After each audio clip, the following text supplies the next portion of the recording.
If he go ahead and lock your guard up. If he locks it up, you know, he's a lot of ability to pull me. Like he can pull me forward, but if I'm like back on my heels like this and he tries to pull me forward, it's gonna be a lot harder to go ahead and try. You know, because I've got my like pelvis rolled in and so I'm leaning back. But if I'm not and he pulls me forward, it's gonna be very hard for me to stop. And certainly if I have to do this to break his guard, I'm like halfway doing that for him. So that's the first thing, is staying back and with good posture. Basically, I don't care to look at him. I can see him, but I'm looking mostly up because your spine in alignment keeps that posture solid. And then I'll keep a hand here, so because the other thing he can do is sit up to grab me, and if he sits up, I can't keep my hand there. He'll armbar me, but I can move it there. So then the thing that you want to do with a gi, you know, you could grab the pants or something like that, but basically you want to lock a hip to the ground. You know, because to have a really tight guard, you know, his hips will be off the ground, like almost in my lap. And for me to break it, I need to get this pinned to the ground. Just one of them. It doesn't really matter which one. And then you just start getting the elbow in. You can grab the pants if they have them, but otherwise you want to kind of make yourself longer. And again, if you have to do this, then he can just pull me forward.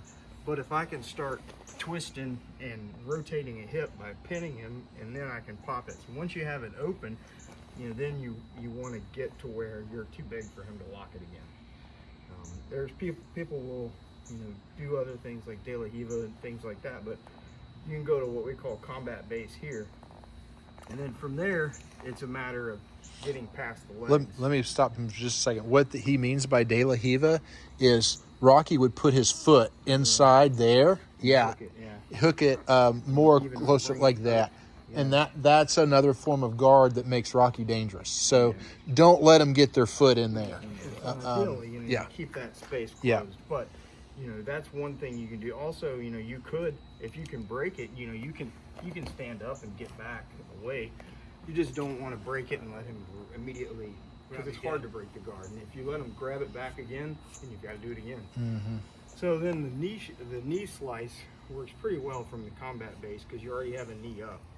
But basically the idea is I've got this pinned, so this leg is kind of out of play. You can't really get that in. This one's still a little bit dangerous.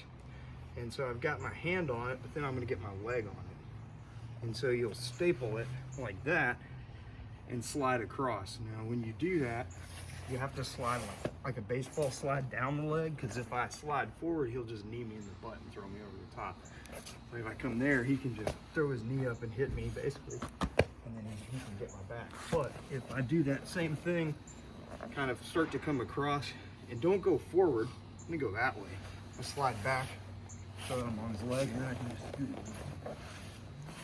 Good. So that's basically the easy way to break the closed guard. Another way to do it that I would say actually could be easier is, because most people nowadays break it standing up.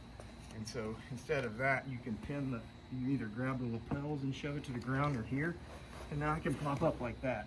And then basically shimmy until I can pop it free.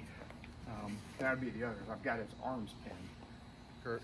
Yeah, and take his back, okay? Yeah. So you got to keep that door closed on that outside. Kurt has to keep his right arm down and not let Rocky get underneath it. Because if he does, he can take his back. Or so there's a if he dogfight does there. get it, then the same thing would happen. Like if see that. if I slide back here, that's not a good underhook because it's just like his forearm. Up Yeah. here on his bicep, it's good. He could throw me that way. But if I'm down here, I'm pretty much killed. Yeah, but just be aware of that.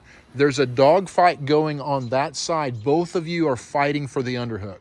That's basic Jiu-Jitsu 101. Now, it gets way more advanced than that, but when you're trying to do the pass that he did, always keep that arm down and not let your opponent get underneath it, because they can get your back.